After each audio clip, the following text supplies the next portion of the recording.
Hello, this is Scott again. So we're continuing our sessions on time series and forecasting using R and RStudio. In previous sessions 1 through 4, we've covered plots, statistics, the autocorrelation function or ACF, and simple benchmark forecasting methods, and also transformations. So now in this series, or this particular demonstration, we're going to talk about evaluating forecast accuracy. And then next time we'll talk about residual diagnostics. So we're going to be using the library created by Rob Hyman. And once again, this is a nice reference book that I use. Actually, it's one of the books that I use when I teach predictive analytics for the Master's in Data Science program at City University of New York, CUNY.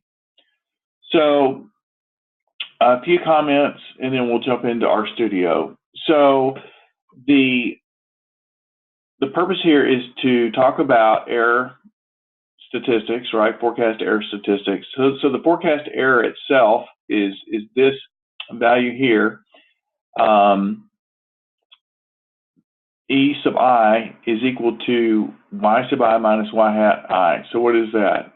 EI is the error, the forecast error, and yi is the observed value, and y hat is our forecast or our prediction, if you would have it. This is scale dependent, right? So if I'm talking about millions of dollars, then it's going to be in the millions. Or if I'm talking about hundreds of dollars, then there's going to be quite a bit of difference, right? So it's going to be dependent upon the scale that you use, and that's what we talk about what we mean when we talk about scale-dependent measures of error.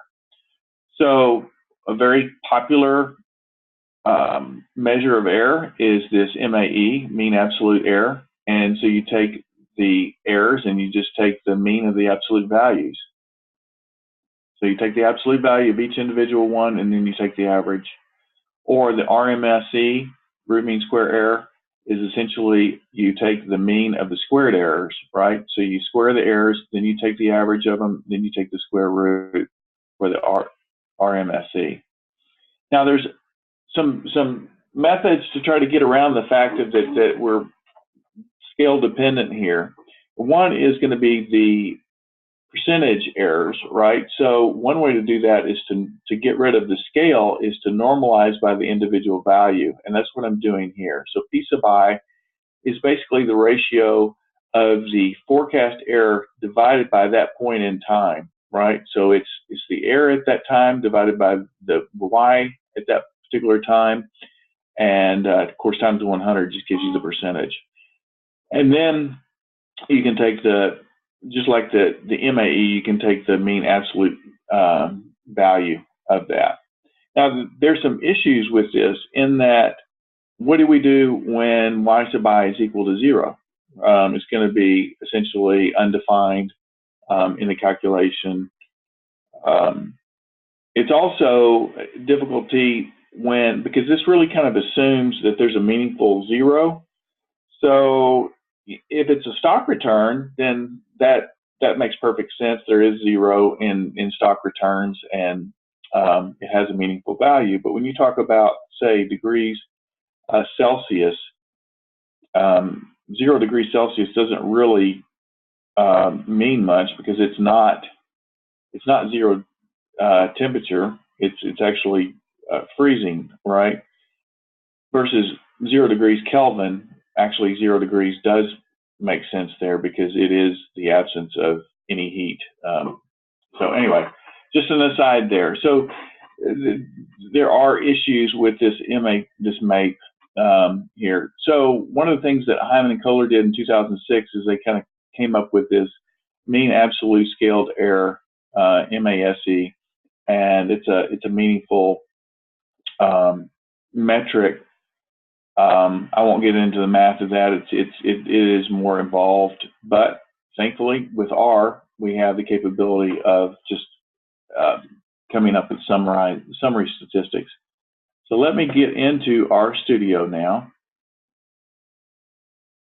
And I'm going to be using, again, the same library from Heinemann, and I'm going to go ahead and create a Beer 2 data set from our previous Beer data set. If you remember video 2, when we talked about statistics, we use this data set. So I'm going to use this window function and pull just a piece of that.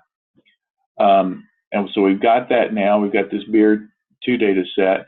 And then I'm going to create, if you remember in 3, when we talked about benchmark forecasting methods, I'm going to create 3 forecasts here, right?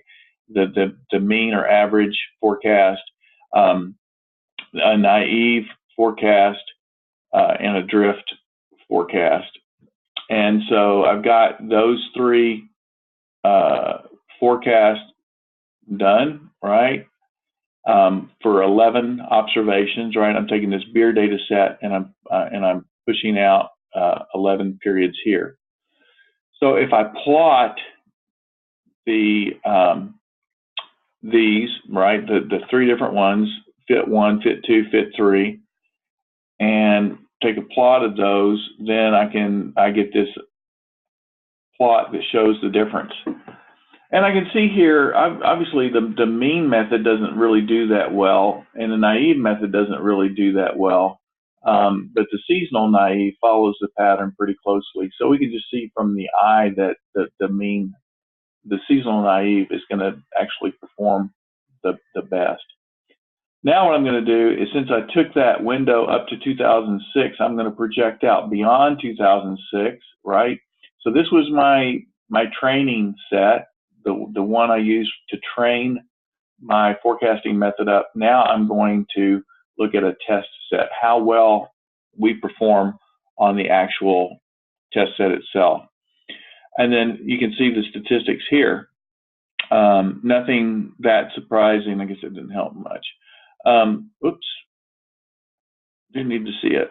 So not that much surprising in that the seasonal naive, which was fit 3, is going to be our best performing. So when we look at root MSE, we've got 17 or 12 on the test set versus 70 and 38. The MASE, we can see that it's 0.77 versus 4.3 and 2.3.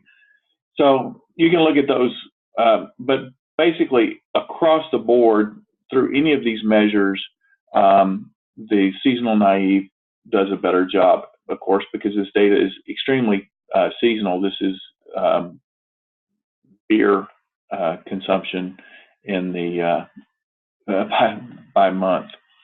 All right, so let's look at something that's non-seasonal. Remember this Dow Jones data that we had. Again, I'm going to create a subset that goes through period 250.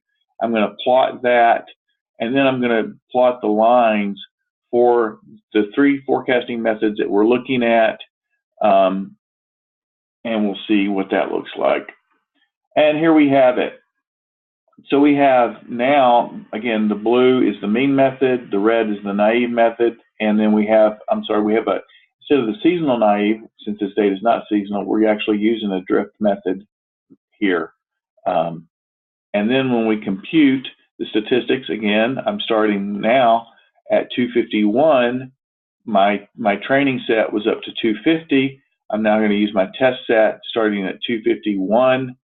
And I'm going to compare the accuracy of those 3 methods. And so it gets a little bit harder to determine the best method. Actually, if you look at this data, the mean method performs really pretty well. I'm sorry, I meant to say doesn't perform very well. This is essentially the mean or average. So let's disregard it because it's pretty much is worse on almost every account. But then let's take a look at the RMSE, and it turns out that the drift method actually has a slightly better RMSE on the test set here, 53 versus 62. However, when we look at the MACE value, it's 3.3. For this method versus 2.7 or 2.8 for the drift method. So the drift method is actually doing a pretty good job across most of these individual ones. I'm trying to see. Actually, I guess it's actually uniform, except for well, it's certainly the method of the method that would be the preferred method to use in this particular case. And I'll stop there just to keep things brief. We have covered the forecasting accuracy. Now send me an email if you have comments, and next time we'll be talking about residual diagnostics.